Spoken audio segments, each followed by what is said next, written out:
आज इतनी भीड़ देखकर, और यहाँ पर जो सामने खड़े हैं, मैं तो रास्ते से आया हूँ, चारों तरफ कई किलोमीटर के जाम लगे हुए हैं, लोग पहुंच भी नहीं सकते। इससे कई गुना भाई मैं तो एक ही बात कह सकता हूँ, जो आपसे उम्मीद थी उससे ज्यादा मेरी झोली में आपने डाल दिया आज हिसार वालों ने। और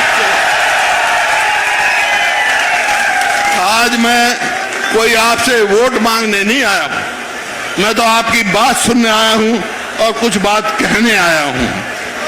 बात मैंने सुनी, सभी वर्गों की सुनी, मेरे दिल में टीस, क्या टीस है कि 2014 में जो मेरा हरियाणा प्रति व्यक्ति आय, प्रति व्यक्ति निवेश, नौकरी देने में, कानून व्यवस्था में पूरे देश में नंबर 1 था, आज मेरा देश किस चीज में नंबर 1 हो गया भाई? प्रदेश आज 9 साल में कहां पहुंच गए हम? आज हमारा प्रदेश नंबर 1 हो गया बेरोजगारी में, महंगाई में, अपराध में, भ्रष्टाचार में, और सरकार पर, हरियाणा पर कर्जे में। जैसे बताया 4.5 लाख करोड़ कर्जा है हमारे प्रदेश पे। सारे आंकड़े सभी साथियों ने दिए आपके सामने। आपको मालूम है कि महंगाई का कहां पहुंच गई, डीजल का क्या भाव था और आज क्या भाव है। आज किसी भी वर्ग को देखो, किसी से बात कर लो आप, हर वर्ग इस सरकार से, मौजूदा सरकार से, बीजेपी जेजेपी से विमुख हो चुका है। आप किसी को देख लो, क्या परिस्थिति हो गई आज मेरे हरियाणा की। अरे मैं स्कूल में जाऊं तो वहां मास्टर नहीं, अच्छा अस्पताल में जाऊं तो डॉक्टर नहीं, दफ्तर में जाऊं तो कर्मचारी नहीं, थाने में जाऊं तो पुलिस नहीं। कोई अब अपराध में आप बहुत आगे जा रहे हैं, तो क्या होगा युवा के साथ? क्या हो रहा है हमारे युवाओं के साथ? बेरोजगारी में एक चला दिया कौशल रोजगार निगम, वो केवल युवाओं के भविष्य में जो है अंधकार डालने का काम कर रहा है। कोई पक्की नौकरी नहीं दे रहा, कच्ची नौकरी देते। तो ये आपके सामने है। आज कहीं भी जाऊं, चाहे कहीं तो भाई पंचायत इलेक्शन नहीं हुए थे, पहले पंचायत के इलेक्शन कराए, छोटी सरकार बनाई तो वहां पंचकुला में लठों से पीट दिए वो। क्यों? ई टेंडरिंग, कोई अधिकार नहीं। अरे वो सरकार क्या है जो अपने चुने हुए नुमाइंदे पर विश्वास ना करे। तो आपने देखा इसी प्रकार से आशा वर्कर बैठी हैं, कहीं कहीं मनरेगा के बैठे हैं, कहीं किसान मुआवजा की मांग कर रहे हैं, सब बैठे हैं। हिसार में चारों तरफ धरने पे बैठे हैं। कोई एयरपोर्ट के रास्ते के लिए रास्ता ही बंद कर दिया, उस पे बैठे हैं। कोई मुआवजा नहीं मिला, उसके लिए मांगे हैं। हर तरफ कोई भी, एक भी ऐसा काम मैं नहीं कह सकता हूं जो इस सरकार ने जनहित के लिए लिया हो। आपको याद हो तो आप बता दो भाई। हिसार से ले लो, हिसार में बता दी दीपेंद्र सिंह जी ने कि हमारी सरकार के समय में कहां से कहां देख लो आप, रेल और रोड की यहां रैली हुई और काम शुरू किया गया कि भाई दिल्ली से सीधी रेल हिसार और सिरसा तक जाएगी, महम रोहतक महम आसी रेल जुड़ जाएगी। 9 साल हो गए, अब तक वो पूरी नहीं कर सके। जमीन हम एक्वायर करके गए थे, नहीं हुई। एयरपोर्ट, जो एयरपोर्ट था, जो हवाई पट्टी थी, 2013 सेंट्रल कैबिनेट में हमने इसको डोमेस्टिक एयरपोर्ट मंजूर कराया। बात करते हैं इंटरनेशनल की, है तो डोमेस्टिक भी चालू नहीं कर सके भाई अब तक। एक एयरपोर्ट बन रहा था हिसार के कोने पर, इंटरनेशनल एयरपोर्ट हो गया। और एक रोड जो हमने बनाई हिसार से चंडीगढ़, इनने भाई कोई एक बनाई हो तो बता दो, 1 इंच रेल बनाई हो तो बता दो। हिसार को सेंट्रल गवर्नमेंट से हमने जो है मैग्नेट टाउन डिक्लेयर कराया था। वो सिर्फ हिंदुस्तान में 5 टाउन हैं और इसी बात से सारी सुविधा मिलती थी, क्योंकि हिसार एक हरियाणा का दिल है, हरियाणा की जो केंद्र राजनीति का केंद्रित्व है। और भाई व्यक्तिगत बातें तो होती हैं, लेकिन मेरा भी व्यक्तिगत मामला है। मेरा भी हिसार लुदास मेरा भी आधा परिवार है भाई, बैठा तो आपके सामने है। तो एक भी काम इस सरकार ने किया हो तो आप बताओ, कोई भी, कहीं नहीं। अब मैं तो एक बात आपसे बात करने को मैं कह रहा था, मैं आपसे बात पूछने आया हूं, बात कर रहा, सुनिए आपकी। भाई मेरी उम्र हो गई 76 साल और मेरे दिल में है 30। मैं आपसे इजाजत लेने आया हूं भाई, एक टक्कर इनसे लेना चाहता हूं, आपका साथ होगा, दोगे साथ?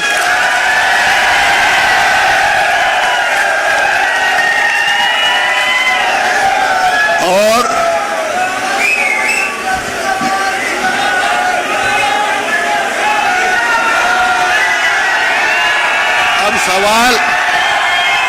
अब सवाल आता है कि आपकी सरकार आ जाएगी तो आप क्या करोगे? एक बात याद होगी आपको कि जब हमारी सरकार थी, मैं एक बात कहा था मैंने, भाई लिख लो, अगर मैं भी थारा भला नहीं कर सका तो कोई भला नहीं कर पाएगा। कह गया था। तो आज भी मैं कहने आया हूं, हमारी सरकार आएगी तो हम क्या क्या काम करेंगे भाई।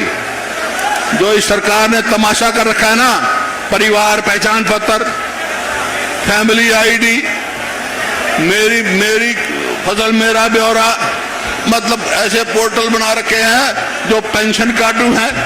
5 लाख बुजुर्गों की पेंशन कार्ड दी, 10 लाख गरीब आदमियों का राशन कार्ड काट दिया। ये सब खत्म कर देंगे हम भाई, ये बेकार चीज है। आज ये बताओ, मेरी फसल मेरा ब्यौरा क्या है भाई? बारिश हो रही है, बादल गरज रहे हैं, किसान खेत में उसकी फसल तैयार हो गई, दाने बाहर लिख रहा है, वो बाट देखा पोर्टल में कब नंबर आओगा, इतना नंबर आओगा तो भीज जाएंगे सारे दाने। ये कोई तरीका है? हमारे समय में जैसे ही किसान अपना दाना निकालता था, सीधा मंडी में जाता था और अपना भाव लेके घर आ जाता था।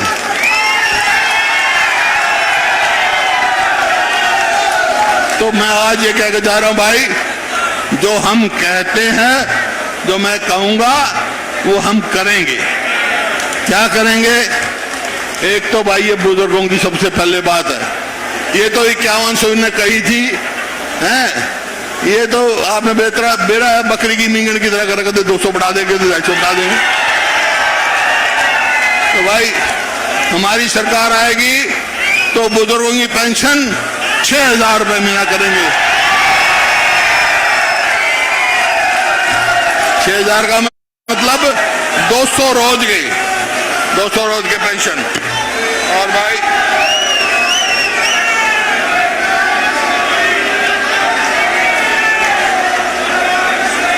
और वो मेरी बहनें बैठी, अभी बात हुई है, मेरी बहनें बैठी भाई, आज चूल्हा तो कोई करता नहीं, लकड़ी तो कोई इस्तेमाल करता नहीं, गैस पे लाए हैं, गैस सिलेंडर। तो भाई कोई भी सिलेंडर गैस का उसकी कीमत 500 से रुपए ज्यादा नहीं होगी, मेरी बहनों को बताओ।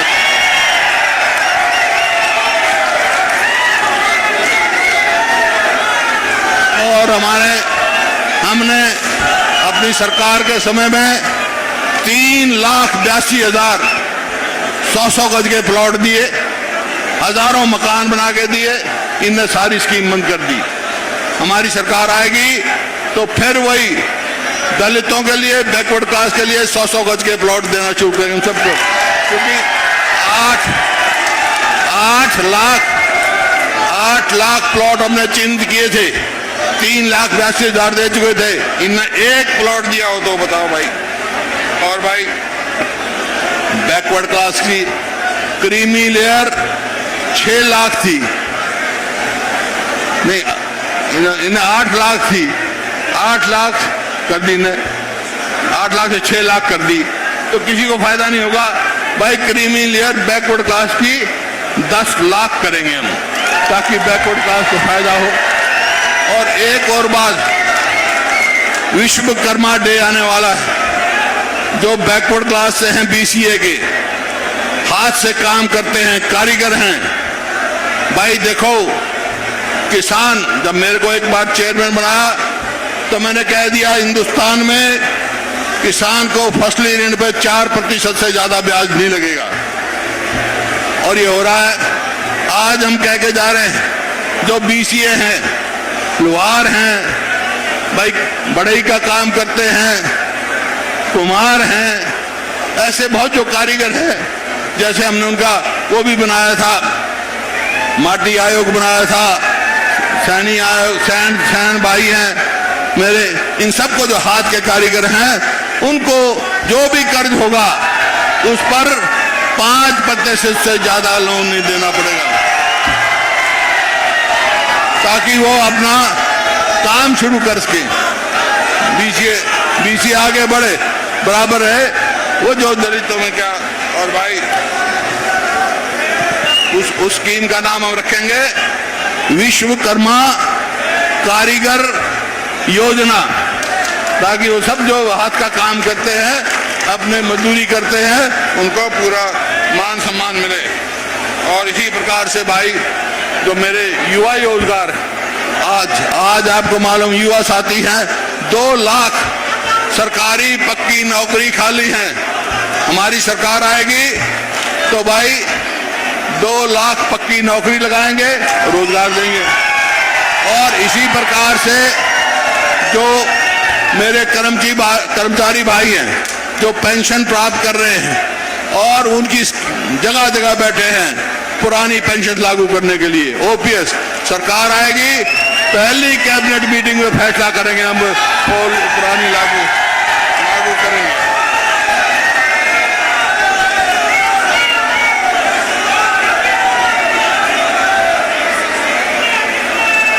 ये तो, और किसान को कर्जा माफी से लेकर कर्ज मुक्त तक लेके जाएंगे किसान को, ताकि किसान को MSP गारंटी देंगे, ताकि किसान उसकी लड़ाई लड़ेंगे। आज किसान बर्बाद हो रहा है, किसान को MSP नहीं मिलती। तो ये तो मोटी मोटी बात कही है, बाकी हमारी मैनिफेस्टो कमेटी बनेगी, अध्यक्ष जी की हमारी बात हुई है, और बहुत सारी बात है जो हम अपने चुनाव से पहले घोषणा पत्र लागू करेंगे।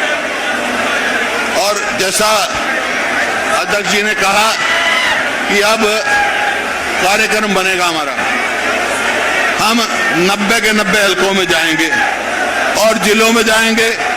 जिले हेडक्वार्टर पे चल रहा हमारा प्रोग्राम जो है जल मिलन प्रोग्राम जो चल रहा है, 1 मिनट भाई, जल मिलन प्रोग्राम चल रहा है, 11 तारीख को करनाल में होगा। इसी प्रकार से हर जिले पे हमारा होता रहेगा। लेकिन आज मैं आखिर में एक ही बात कह सकता हूं, यह कार्यक्रम विपक्ष आपके समक्ष है, लेकिन आपकी हाजिरी देख के, आपका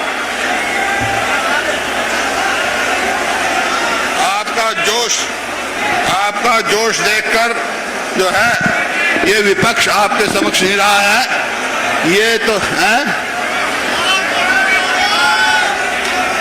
और भाई एक बात भूल गया था, गरीब आदमी है जो, उसको 300 यूनिट बिजली माफ।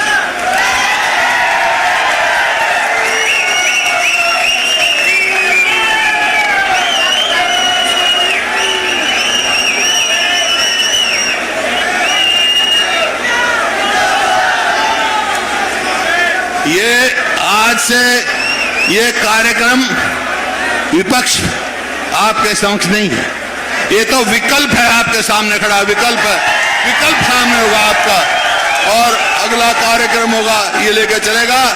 और जो हम कार्यक्रम चलाएंगे अध्यक्ष जी, हमारे MP साहब, उसका एक ही नारा होगा, भाजपा JJP को भगाओ, कांग्रेस की सरकार लाओ। बहुत बहुत धन्यवाद। एक नारा लगाओगे। आज 20 अगस्त है, राजीव गांधी, राजीव गांधी। बहुत बहुत धन्यवाद।